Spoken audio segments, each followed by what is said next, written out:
Le M23 s'est installé à Rutshuru centre et dans le village proche de Kiwanja. La nouvelle poussée des rebelles a forcé l'armée à se replier selon les témoignages sur place. Quand ça a sonné juste aux 7h30, c'est là que nous avons commencé à écouter les détonations au niveau de la partie est de la commune de Rutshuru. Et c'est là qu'il y avait donc le débordement des éléments du M23. Lorsqu'il y avait échange de tirs, les militaires ont jamais de se retirer et c'est comme ça que les éléments du M23 ont occupé Kiwanja. Lorsqu'il y a eu une accalmie qui s'est observée, ils ont appelé la population, ils ont organisé un mini-meeting. Il y a la population qui est venue, comme elle est habituée toujours à la guerre. Alors, la population est venue, en tout cas, il y avait la masse. Il y avait certains messages qu'ils ont donnés à la population. Ils disent qu'ils viennent le protéger, ils viennent pour la paix, donc que la population ne puisse pas craindre.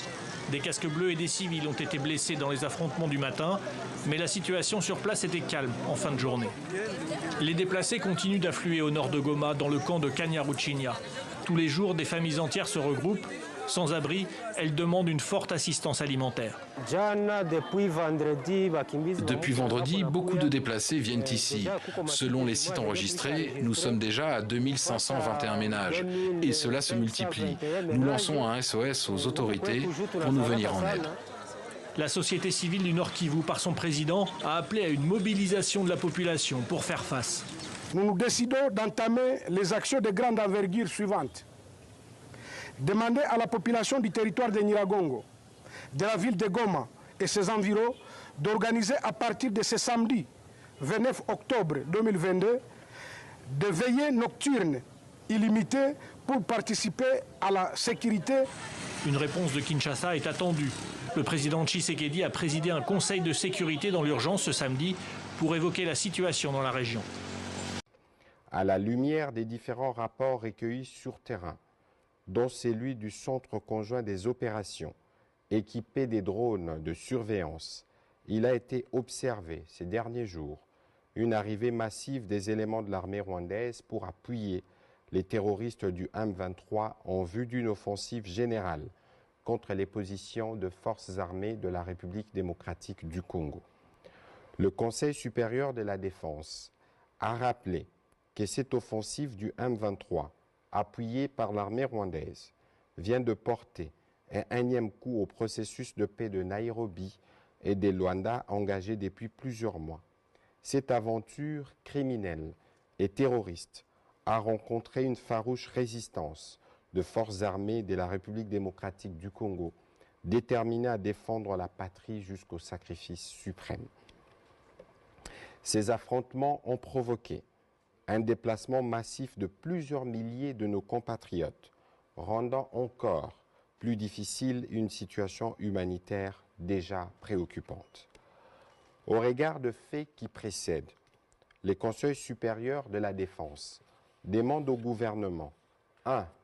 D'expulser dans les 48 heures suivant sa notification M. Vincent Karega, ambassadeur plénipotentiaire du Rwanda en poste en République démocratique du Congo. Et ce, en raison d'une part de la persistance de son pays à agresser la RDC. La violation du droit international humanitaire par les terroristes du M23 qui tissent sans pitié et larguent même des bombes dans des hôpitaux. Tout en saluant les efforts et la détermination du chef de l'État, de l'armée et de son peuple pour en découdre avec ces terroristes en cas de légitime défense, nous, responsables de l'Union sacrée Nord Kivu, déclarons ce qui suit. 1. Au président de la République à combiner simultanément les efforts diplomatiques et militaires pour mettre hors d'état de nuire ces vallées du Rwanda et de l'Ouganda. À rester ferme dans sa position sans céder au diktat des impérialistes, à rompre les relations diplomatiques avec le Rwanda et clarifier nos rapports de coopération avec l'Ouganda, à retirer la participation de la République démocratique du Congo dans toutes les organisations internationales sous-régionales dont le Rwanda et l'Ouganda font partie, notamment la CIRGL, la CPGL et l'EAC, car ces deux pays ont choisi de se constituer en ennemis de la République démocratique du Congo. a déclaré la guerre devant le Parlement congolais contre le Rwanda. 2. Au gouvernement congolais a doté les moyens conséquents à notre armée pour qu'elle... rero mu karere k'ibiyaga binini ejo ku munsi wa gatanu umugwi w'abagwanya ubutegetsi bwa Congo M23 warafashe ikindi gisagara gihana imbibe na Uganda muri teritwari ya Rucuro, umupaka muto wa Kitagoma uri i Busanza hepfo y'uwa Bunagana, kandi niwo wari usigaye ukoreshwa na bamwe mu baja Rucuru na Goma baturutse muri Uganda. Ignatius Bahizi afise inkuru y'imvaho. Ibihumbi n'ibihumbi by'abaturiye umupaka wa Kitagoma bahungiye ku ruhande rwa Uganda ku mupaka wa Busanza muri iki gitondo bahunga urusaku rw'imbunda ziremereye. Abaturage bavuga ko byaterwaga n'inyeshamba za M23 zari zigeze ahitwa Karambi zisatira Kitagoma. Ababyiboneye bavuze ko ingabo za leta ya Kongo zatangiye guhunga guhera ku mugoroba wo kuwa kane zisubira mu tundi turere, zikurikirwa n'abashinzwe abinjira n'abasohoka mu gihugu aho ku mupaka wa Kitagoma bo bahungiye ku ruhande rwa Uganda. Ku ruhande rwa Uganda urusaku rw'amasasu rwumvikanaga mu bice bituranye na Kongo. Ijwi rya Amerika ryaganiriye n'umucuruzi wo muri Uganda ku mupaka wa Busanza Kitagoma. Uyu yasobanuye uko ibintu byari bimeze muri icyo gihe. Abaturage bari hano mu gatare bose, kano gatare ka Busanza, Uganda bose n'abakuduwani bose custom bose bakinze mu ofisi gabo bari mu Uganda. Uri kano ku ruhande rwa Uganda, hakurya Kitagoma ku ruhande rwa Kongo ni iki ureba? Ku ruhande rwa Kongo abantu barafunze amazu, amafisi bose garafunzwe, immigration yabo yafunze na customs zose zafunze. Nta gisirikare cya Kongo si kiriho kiri kurwanya abo bantu. Abasirikare ba Kongo bahambirije n'abapolisi bajanye ibyo bagiye. Ikintu werekeza Kiwanja na iyo nzira bagiye nanzi sawa bahereye. Ubu abantu nta muntu usigaye mu Kongo kuko buri kabira kose atari n'umupaka kose ari kunyuramo abantu n'ibindi abari guhunga. Amakuru aheruka dufite yerekana ko kurasa byahagaze nka saa 5 za mu gitondo, kandi igisirikare cy'inyeshamba za M23 akaba kigaragara kigenzura umujyi muto wo ku mupaka wa Kitagoma. Ijwi rya Amerika ryashoboye no kuvugana n'umuyobozi w'umujyi wa mupaka Busanza ku ruhande rwa Uganda, bwana Emmanuel Ndekezi, wavuze ko ibintu bituje kandi bamwe mu bahunze akaba ari batangiye gusubira iwabo.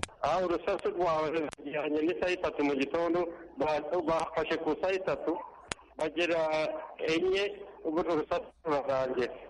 Nta kibazo uretse abantu ko ikanze gusa bari kuteye cyose ko bingiye, abantu babona kugira ubwoba gusa naho nta kintu.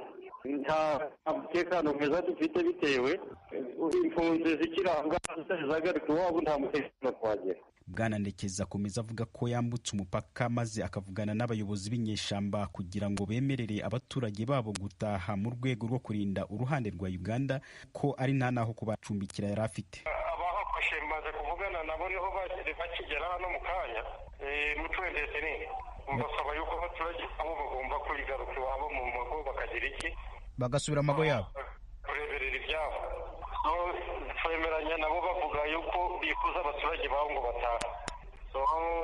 Tugeze aho nibwo bavugana n'abaturage babo, ndababaha mu boda mu Nomani Zirandi. Yego, abaturage nabo barabyishimira, ati ubwo tubonye mugeze aha natwe twagira iki, turatahuka. Ijwi rya Amerika ryashatse umuvugizi w'izo nyeshamba za M23 Majoro Wiringoma yemeza ko aribo bateye Kitagoma, avuga n'impamvu bahafashe. Abo ni FARDC FDLR n'Nyatura Maimai nibo baje kuko hataka ibindiriro byacu. Mugiye tumeze imisi nyinshi kene tuzoba leta ya Kongo Kinshasa ibiganiro, ariko baranze pe. Niba baje kudutera tuzakuriki, tugomba kuririnda niyo turasa umwanzi, tugomba kabisa tukamugiza kure cyane ibirindiro byacu. Ntabwo turashaka kufata mu mugi cyangwa iboda, oya ntabwo turashaka, ariko tugomba kuririnda kurinda abaturage bacu. Baje kutuataka turabakurikira, niyo mpamvu tuyifashe Kitagoma. Ariko uvuga ngo intego yanyu ntabwo ari gufata imijyi cyangwa imipaka, ariko wemeza ko mwafashe Kitagoma. None kuki mutabigije inyuma nuko mugasubira mu biniriro byanyu, boda mukayireka mukayivamo? Tuyifashe kubera umutekano wacu n'abaturage wacu.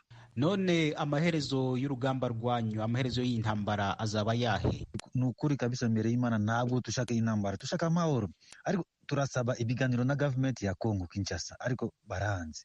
Amaherezo ugomba kuyibaza government ya Congo niba bazaza kudutera tugomba kubasubiza kubera umutekano wacu niyo gusa. Murakoze. Kugeza ubu ibintu bikomeje guhindura isura y'imiterere y'ako karere ko ku mupaka uhuza Uganda na Congo. Bamwe mu baturage ba Uganda hafi y'umupaka babwiye Ijwi ry'Amerika ko bumvise bwa mbere urusaku nkuru rw'imbunda ziremereye ku buryo bamwe bihishe munsi y'ibitanda byabo, abandi bata inzu zabo bibwira ko ibisasu bishobora kubageraho. Nubwo inyeshamba za M23 zivuga ko zirwanya ivanguramoko n'ihohoterwa rikorerwa abanyekongo bavuga ururimi rw'ikinyarwanda, mu itangazo rigenewe abanyamakuru riherutse gushirwa ahabona na guverinoma ya Kongo, umuvugizi wayo Patrick Muyaya ibyo yarabihakanye, anavuga ko ari nta gice kimwe cya Kongo gifatwa gityo, kandi ati niba koko arico M23 irwanira ni impamvu ki abantu bahunga abandi bagapfa kubera intambara yabo. Guverinoma kandi ivuga ko yiyemeje inzira z'amahoro zitandukanye kandi yiyemeje no guhagarika ibikorwa by'ubugizi bwa nabi n'iterabwoba bya M23. Ignatius Bahizi, Ijwi ry'Amerika, Uganda. Gabigari amakuru tuyahereye muri Repubulika ya Demokarasi ya Kongo, aho intambara ikaze hagati y'ingabo za leta n'inyeshyamba za M23 ikomeje. Inyeshyamba zirasatira umujyi wa Ruchuru, ku rundi ruhande zimaze gufata umujyi muto wa Kitagoma ku mupaka wa Uganda. Tukivuga iby'iyo nkuru, mu duce twegereye Ruchuru ingabo za M23 zimaze kwigarurira harimo ahitwa Irwankuba mu birometero 2 ugana mu mujyi nyine wa Ruchuru. Navuganye na Mupenzi Kajambere, umwe mu baturage b'Irwankuba babashije kuhaguma, mbanza kumubaza uko byifasha aho ngaho. Ingabo za M23 nizo zageze hano iwacu Irwankuba, niho zahafashe. Ziratubwira duhumure, zo nta kibazo zifitanye n'abaturage, ikibazo bagifitanye na leta idashaka gukemura ibibazo byabo, ariko twabaturage tuje mu kazi kacu, tuje mu mirimo yacu, nta kibazo dufite. Ariko ingabo za leta mbere yuko zigenda nimugoroba, zagiye mu gitondo ariko nimugoroba amabotike na hano ku bitaro basahuye, abafite amamoto bayatwaye, nanjye batwaye igare. Nari mfite igare nkunda kugendaho rya siporo, baritwaye, batwaye ibintu byose. Hariho abamayimayi, hariho FDLR, kuva mu kigoroba cy'ejo byose kugera mu rukerera bari gusahura gusa, babitwaye. None urimo urambwira ko izo ngabo za M23 zaje zikabahumuriza zikababwira ngo musubire mu mirimo yanyu, ariko iza Kongo zikaba zabasahuye. Urabivuga nk'ibintu byoroshye cyane, nkaho nta ntambara mu by'ukuri yabaye. Umuturage ufite ikibazo cy'intambara ashobora kwizera tengwa asubiye mu mirimo ngo intambara yahabaye guhera ejo umunsi w'ejo wose wari intambara yiriweho, ariko intambara yarangiye nimugoroba saa 10, ntabwo amasasu yari akivuga, batangira gusahura mbere y'uko bahunga, basahura abaturage badutwara ibintu. Naho ingabo za M23 zahageze mu gitondo saa 1, bari bafite mikoro bahamagara ngo abaturage bihishe, nimuze, twe nta kibazo dufitanye n'abaturage, twe dufitanye ikibazo na leta idashaka gukemura ibibazo byacu. Ni ibyo bavugaga. Abaturage bahunze ari benshi, abo bari bihishe he? Gerageza kumpa nk'igishushanyo uko byari bimeze. Abaturage ukuntu byagenze kubera amasasu, abantu bagiye mu bihuru, twavuye mu mazu tukaja twihisha mu migina, hasi mu migezi, nimo twe turukuja, kuko imirwano aho ibera cyane ni ku dusozi, niho amapozisiyo ya leta yarari. Noneho twe twagiye mu mibande, abaturage twamanutse mu mibande aho tuvomera amazi no mu mirima yacu, ariko n'abandi baguma mu mazu.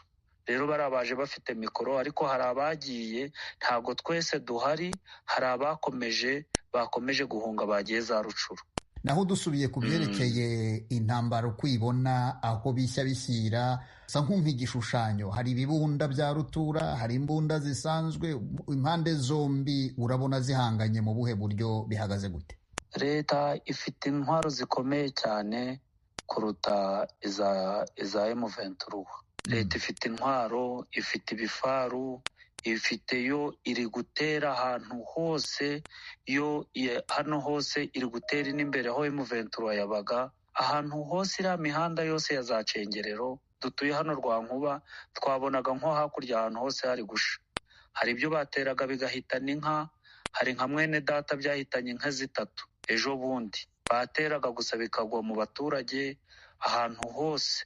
Urebye ni igisirikare kivanze, ni igisirikare cya leta, harimo mayimayi bita Nyatura, harimo mayimayi z'abandandi, harimo mayimayi z'abahunde, harimo interahamwe ni nkazo zifite ijambo rya nyuma.